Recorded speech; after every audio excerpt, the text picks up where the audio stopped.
everybody. So today I'm going to do a quick little tutorial for MSO. We've had some issues with our MSO, people doing MSO and stats and stuff. So I'm going to show you a little quick tutorial that's going to help you out with how to enter stats. So first you're going to go to the login, which is in media links. And you're going to go ahead and log in. And you're going to be a team manager. So you're going to enter your email and whatever password you have, and you're going to log in. So obviously there's some games that are already completed that we have done completed but aren't completed. So you won't see all of your games here, but you will if you haven't submitted them yet. Give you an example. If we go to a game like this, so Detroit hasn't entered their stats yet for this. Or if they have, they haven't entered anything. But basically, you'll click on that day. You're going to select the people that you want to go into your game. So if I selected him, and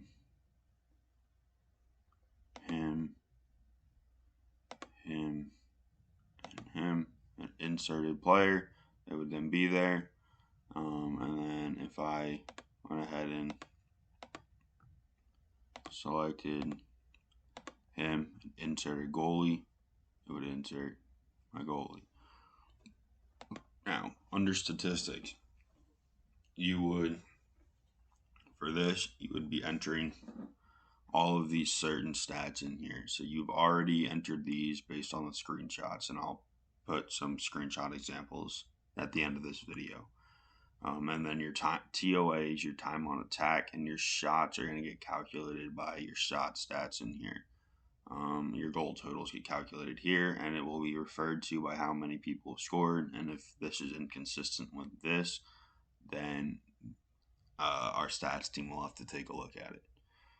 Anyways, let's get back into this. So for him, he has 1 goal this game, 4 assists, so that's entered, and 1 shot with a +9 because it was an 11-2 game, so my team had a +9. This is your power play goals, so if a certain player scored on the power play, you would enter that. This is your shorthanded, so if a certain player had a shorthanded goal, then you would enter it in here. This is empty net goals, so if a team has their goalie pulled and they scored an empty net, it goes there. And if a game goes to overtime, then whoever puts in the overtime winner, you would enter that in there. Obviously, you have your hit stats, so you put in your hits for each person. Your face-offs won is FOW. So in this case, my center won 22 face-offs out of a total, which is the total face-offs out of 33. Your interceptions, so this, you'd enter the interceptions they have. Your giveaways, you'd enter each player's giveaway. Your takeaways, you'd enter each player's takeaways. So this is the amount of passes they attempted versus the amount they completed. Now, so this is a little bit challenging because the actual NHL stats don't show passes attempted versus passes completed per each player. What they do show, however, is a passing percentage out of the total passes. So what you would do is you would go to a percentage calculator like this, and you would take a certain percentage, call it 85 out of 24, and then you would hit calculate, and that's a 20.4. And as we know, percentages and numbers, if it's a 0.5 or higher, you round it up. If it's a 0.4 or lower, you round it down to stay at the same. So this will be 20, which is how you do your passes completed. For your goalies, you have your shots against, which is in this case 11. Your goals against, goals allowed is 2. Whether you won or you lost, in this case we won. Your time on ice, goalies are going to be on ice 60 minutes of the game unless they get pulled. Your penalty minutes, if a goalie gets into a fight, that's going to be counted as a 5 penalty minutes. If a goalie scores a goal, that can be counted, and if a goalie gets an assist, that gets counted.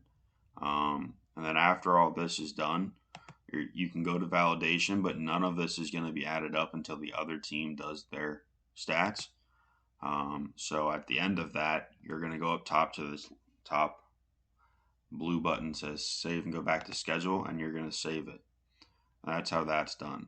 So if we look at another game example, we'll look at, so this one was an 11-1 game, and so the other team did their stats, which means that all of this would be updated correctly under validation, and now you see that in validation it's going to work. And then you go save and go back to schedule. And that's a little bit of how MSO works on for you guys. So that should help you with how to enter your stats in the future. If there's any other questions, please feel free to ask JT, High Scores, or myself, Nasty Beluga, about stats, and we are happy to answer any questions for you. Thanks so much, and have a great one.